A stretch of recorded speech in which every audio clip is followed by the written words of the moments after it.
Hello বন্ধুরা, কেমন আছো তোমরা সবাই? আশা করি তোমরা সকলেই ভালো আছো। আমিও ভীষণ ভালো আছি। আবার একটা নতুন ভ্লগে তোমাদের সবাইকে অনেক অনেক ওয়েলকাম। তো আজকের ভ্লগটা পার্লার থেকেই শুরু করছি। তো সন্ধ্যাবেলা আমি পার্লারে চলে এসেছি। তো দেখতেই পাচ্ছ পার্লারে ভীষণ ভিড়, যেহেতু এখন বিয়ের সিজন চলছে এর জন্য। তো দেখতেই পাচ্ছ এরপরে আমি বসবো, মানে দিদিটা ওঠার পরে। তো আমার লাইন এখন। তো কাল বাদে পরশু আমাদের বাড়িতে একটা অনুষ্ঠান আছে, তার জন্যই মানে আজকে পার্লারে আসা। তো ভ্লগটা স্কিপ না করে দেখতে থাকো। আই হোপ আজকের ভ্লগটা তোমাদের খুবই ভালো লাগবে। তো পার্লারে আমার ভ্রু প্লাক করা হয়ে গেছে, দেখতেই পাচ্ছ। মানে আইব্রোটাই শুধু করেছে, এরপরে হেয়ারটা মানে কদিন পরে এসে করে যাব। তো এখন আমার করা হয়ে গেছে। আর এটা হচ্ছে আমাদের সমুদ্রগড়ে রিমাদির পার্লারে গেছিলাম। তো দেখতেই পাচ্ছ।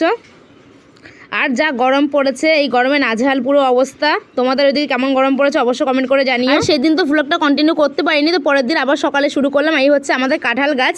তো এই গাছের মানে এঁচোড় এখন কাটা হবে, বাবা আসছে। তো দেখতে পাই বাবাই বলছে যে কোনটা কাটবো, মানে বড় থেকে কাটবো না ছোটো থেকে কাটবো, কোনটা বাড়তি হয়েছে না হয়নি। তো সেরকমভাবেই বলছিল।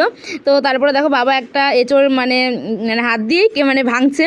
তো দেখতেই পাচ্ছ। তো কালকে বললাম যে আমাদের বাড়িতে একটা অনুষ্ঠান আছে, এর জন্য এঁচোড় কাটা হচ্ছে, গাছের এঁচোড় খাওয়াবে সবাইকে। তো দেখতেই পাচ্ছ। আর এঁচোড়ের এখন যা দাম, প্রচুর দাম বেশি, যেহেতু এখন এঁচোড়ের সিজন এর জন্য।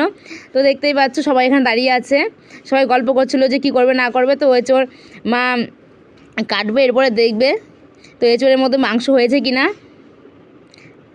আর এঁচোড়টা এত শক্ত যে কাটাই যাচ্ছে না বটি দিয়ে, দেখতে পাচ্ছ বটি মনে এখন ভেঙে যাবে। তো মা কষ্ট করে মানে জোরে জোরে করে কাটছে, দেখতেই পাচ্ছ। আর্ধেক কাটা হয়েছে, এরপর পুরোটাই কেটে ফেলছে একবারে। মায়ের গায়ে এমনি শক্তি নেই। দেখো ভালোই হয়েছে এঁচোড়ের ভেতরে মাংসগুলো। তো তারপরে দুপুরবেলা করে আমার দিদা, তারপরে ঠাম্মা সবাই মিলে এখন উঠোনটা ভালো করে গোবর দিয়ে লেপে দিচ্ছে। তার সাথে সাথে আমিও একটু মানে সাহায্য করেছিলাম। সাহায্য মানে কি, তোমাদের দেখানোর জন্য করছিলাম। আমাদের উঠোনটা তো অনেক বড়, তার জন্য আমি হাফ করেছিলাম, আমার ঠাম্মা হাফ করেছিল, আর ঠাম্মার বোনু এটা তো আমার দিদা হয়। তো দিদাও করেছিল, সবাই মিলে একসাথে করছিলাম। দেখে তাড়াতাড়ি হয়ে গেছিলো। আমাদের উঠোনটা অনেকটাই মানে বড়, এর জন্য সময়ও বেশি লাগছিলো। কেউ জল আনছিলো, কেউ গোবর আনছিলো, এই করে করে আমরা করছিলাম। তো দেখতেই পাচ্ছ মানে পুরো উঠোনটা আমাদের গোবর দিয়ে লেপা হয়ে গেছে। আর এখন উঠোনটা অনেকটাই বড় লাগছে আর পরিষ্কার লাগছে।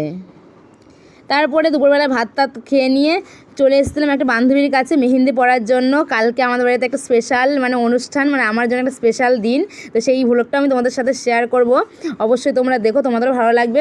আর বান্ধবীকে তো আমি আগেই বুক করে রেখেছি আমার বিয়ের জন্য। বলেছি তুই কিন্তু বিয়ের আগের দিনকে আমাকে মেহেন্দি পরিয়ে দেবি। বলছি ঠিক আছে, পরিয়ে দেবো। আর একেতেই মানে এমন গরম পড়েছে, তার মধ্যে জানলা দিয়ে রোদ্দুর আসছিলো, জানলা বন্ধ করলে মানে মানে কী বলবো, অন্ধকার হয়ে যাচ্ছিলো। আর খুললে পরে রোদ আসে, কি বলবো, ওই রোদের মধ্যে মেহেন্দিটা পরতে হয়েছে। আর চুলটা পুরো ভেজেছিলো আমার, যেহেতু আমি মানে বেলা করে অনেকটা বেলার পরে যাওয়ার পরে স্নান টান করেছিলাম এর জন্য। আর বান্ধবীরও কাজ ছিল, তার জন্য দুপুরবেলা খাওয়া দাওয়া করে আমি 3:30 বা 4টে ওদের বাড়িতে চলে গেছিলাম। তো দেখতেই পাচ্ছ আমার বরের নামও লেখা হয়ে গেছে। কী নাম বলো তো? যদি বুঝতে পারো অবশ্যই কমেন্ট করে জানিও। আমি ওকে বললাম আমার বরের নামটা ভালো করে লিখে দিতে, তাই লিখে দিয়েছে, দেখতেই পাচ্ছ। আর ওর আঁকার হাত খুবই সুন্দর, ভীষণ ভালোই লাগছে পরে, মানে সিম্পলের মধ্যে পড়েছি তো। আর ওই পাশটা পড়িনি, উল্টো পাশটা পড়িনি। তো দেখতেই পাচ্ছ এই পাশটাই পড়েছে। আর মানে এই মেহেন্দিটা আমার বোন কিনেছিল দুর্গাপুজো না সরস্বতী পুজোর সময় কিনেছিল মনে হয়, সেটাই ছিল, সেটা দিয়েই পরে নিলাম। এখনও আছে, এটা আরেকবার দেওয়া যাবে, মানে আমার বোনের হাতে আরেকবার হয়ে যাবে। তো কেমন লাগছে মেহেন্দিটা পরে অবশ্যই কমেন্ট করে জানিও। আমার তো ভীষণ পছন্দ হয়েছে। মেহেন্দি পরার ইচ্ছে ছিল না, ঘরে ছিল দেখে তার জন্য পরলাম, যদি কিনে পরতে হতো আর পরতাম না। ফালতু নষ্ট হবে জিনিসটা, তার জন্য পরেই ফেললাম, কাজে লেগে গেল। এরপর মেহেন্দি পরার পর বান্ধবীর সাথে অনেক সুখ দুঃখের গল্প করছিলাম। তোমরা তো জানো সারাদিন গল্প করলে শেষ হবে না। সত্যি কথা বলতে মানে ফোনে যখন গল্প করি, মানে ফোনে গল্প শেষই হয় না, সামনাসামনি দেখা হলে তো কোনো গল্পের শেষ নেই আমাদের। এবারে ওই দিকটায় মানে খোলা মাঠ তো হেব্বি সুন্দর লাগছিলো, হাওয়া আসছিল। আর মানে ভীষণ সুন্দর, বিকেলবেলা সবাই হাঁটতে যাই ওই দিকটায়।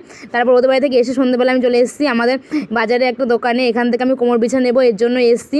তো এই কোমর বিছাটা আমি নিয়েছি এই মানে গোল্ডেনের মধ্যে, এই সাদা কালারের যে পাথর বসানো, এটাই নিয়েছি আমি।